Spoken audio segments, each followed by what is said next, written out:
एक पंडित जी के घर में उनकी पहली संतान का जन्म होने वाला था।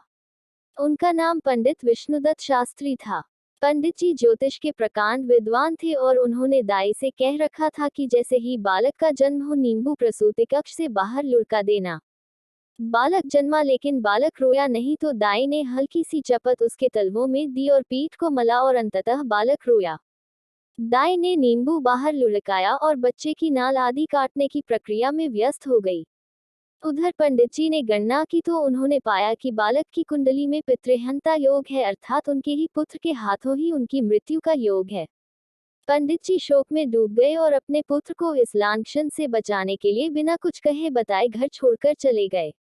16 साल बीते। बालक अपने पिता के विषय में पूछता लेकिन बेचारी पंडिताइन उसके जन्म की घटना के विषय में सब कुछ बताकर चुप हो जाती क्योंकि उसे इससे ज्यादा कुछ नहीं पता था। अस्तु, पंडित जी का बेटा अपने पिता के पग चिन्हों पर चलते हुए प्रकांड ज्योतिषी बना। उसी बरस राज्य में वर्षा नहीं हुई। राजा ने डंडी पिटवाई, जो भी वर्षा के विषय में सही भविष्यवाणी करेगा उसे मुंह मांगा इनाम मिलेगा, लेकिन गलत साबित हुई तो उसे मृत्युदंड मिलेगा। बालक ने गणना की और निकल पड़ा।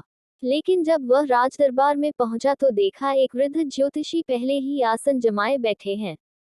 राजन, आज संध्याकाल में ठीक 4 बजे वर्षा होगी, वृद्ध ज्योतिषी ने कहा। बालक ने अपनी गणना से मिलान किया और आगे आकर बोला, महाराज मैं भी कुछ कहना चाहूंगा। राजा ने अनुमति दे दी। राजन, वर्षा आज ही होगी लेकिन 4 बजे नहीं बल्कि 4 बजे के कुछ पलों के बाद होगी। वृद्ध ज्योतिषी का मुंह अपमान से लाल हो गया और उन्होंने दूसरी भविष्यवाणी भी कर डाली। महाराज, वर्षा के साथ ओले भी गिरेंगे और ओले 50 ग्राम के होंगे। बालक ने फिर गणना की। महाराज, ओले गिरेंगे लेकिन कोई भी ओला 45 से 48 ग्राम से ज्यादा का नहीं होगा। अब बात थन चुकी थी। लोग बड़ी उत्सुकता से शाम का इंतजार करने लगे। 3:30 तक आसमान पर बादल का एक कतरा नहीं था, लेकिन अगले 20 मिनट में क्षितिज से मानो बादलों की सेना उमड़ पड़ी।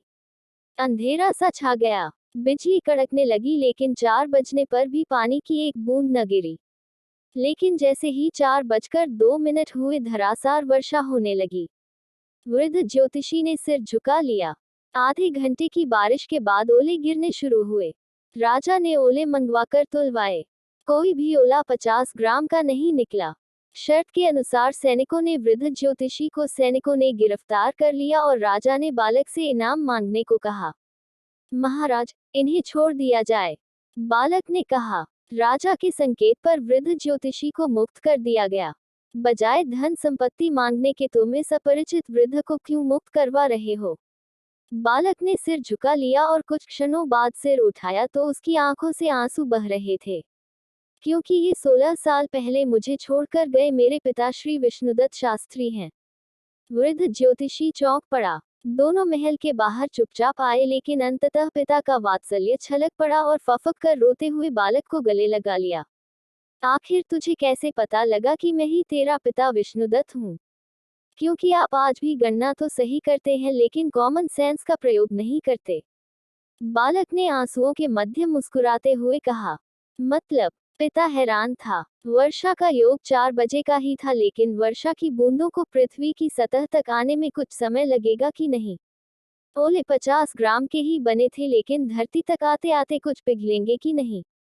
और दाई माँ बालक को जन्म लेते ही नींबू थोड़े फेंक देगी, उसे कुछ समय बालक को संभालने में लगेगा कि नहीं? और उस समय में ग्रह संयोग बदल भी तो सकते हैं और पितृहंता योग पितृरक्षक योग में भी तो बदल सकता है ना?